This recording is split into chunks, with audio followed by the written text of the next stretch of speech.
সালটা ছিল ২৬শে আগস্ট ১৯১০। আলবেনিয়ার স্কোপিয়ে শহরের বর্তমান উত্তর মেসিডোনিয়ার জন্মগ্রহণ করেন ছোট্ট এই মেয়ে। শিশুটি ছোটবেলা থেকে ছিল অত্যন্ত চতুর আর পরোপকারী। বাল্যকাল থেকে তিনি ছিলেন জনদরদী, ধর্মপ্রাণ। মাত্র ১৮ বছর বয়সে তিনি বেছে নেন সন্ন্যাসী জীবন এবং আয়ারল্যান্ডের সিস্টার্স অফ লরেটো সংস্থায় যোগ দেন। আয়ারল্যান্ডে তিনি জীবনের এক ভাগ সময় পার করেন। পরবর্তীতে ১৯২৯ সালে মাদার তেরেসা প্রথমবার ভারতে কলকাতায় শহরে প্রবেশ করেন। সেখানে তিনি একটি স্কুলের শিক্ষকতা শুরু করেন। একদিন হঠাৎ একটি শহরে রাস্তায় চলার সময়কালীন তিনি দেখতে পান রাস্তায় থাকা ক্ষুধার্ত, অসুস্থ এবং নিঃস্ব মানুষদের, যাদের ৩ বেলা খাবার জুটত না। তাদেরকে দেখে তেরেসার মন ভেঙে যায়। তিনি বুঝতে পারেন জীবনের আসল দায়িত্বটা হলো এই অসহায় মানুষদের সেবা করা।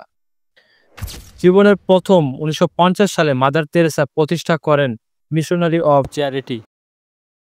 এর মূল লক্ষ্য ছিল অসুস্থ, দরিদ্র অর্থাৎ আশ্রয়হীন মানুষের সেবা করা। মৃত্যু পথযাত্রী মানুষকে শেষ সময়ে ভালোবাসা আর মর্যাদা দিয়ে তাদের শেষ কাজটা সমাপ্ত করা। অনেকটা সময় তিনি নিজে হাতে অসুস্থদের চিকিৎসা করতেন, ক্ষুধার্তদের খাবার দিতেন, এমনকি গৃহহীনদের আশ্রয়ও দিতেন। তার এমন মহত্ব দিন দিন সারা বিশ্বব্যাপী ছড়িয়ে পড়ে।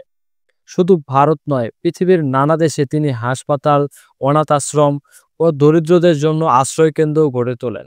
আর তার এই মিশন যা আজও চলমান রয়েছে। তার এমন মহান কাজের জন্য তিনি বহু পুরস্কার লাভ করেন। তবে এর মধ্যে সবচেয়ে বড় পুরস্কারটি হলো তিনি ডক্টর ইউনুসের মতো ১৯৭৯ সালে শান্তিতে নোবেল পুরস্কার পান। তারই সাথে ১৯৮০ সালে ভারতের সরকারের হাতে সর্বোচ্চ পুরস্কার ভারত রত্নটি তিনি পান। মাদার তেরেসার সারাটা জীবন গেছে অসুস্থ ও দরিদ্র মানুষদেরকে নিজের সন্তান ভেবে সেবা যত্ন করে। তবে এই মহান ব্যক্তিটা ১৯৯৯ সালে ৫ই সেপ্টেম্বর কলকাতায় শেষ নিঃশ্বাস ত্যাগ করেন। মৃত্যুর পরেও আজও মাদার তেরেসার নাম শুনলে পৃথিবীর মানুষ মনে করেন ভালোবাসা, সহানুভূতি আর নিঃস্বার্থ সেবার প্রতি। তিনি প্রমাণ করেছিলেন একজন মানুষও বিশ্বকে বদলে দিতে পারে।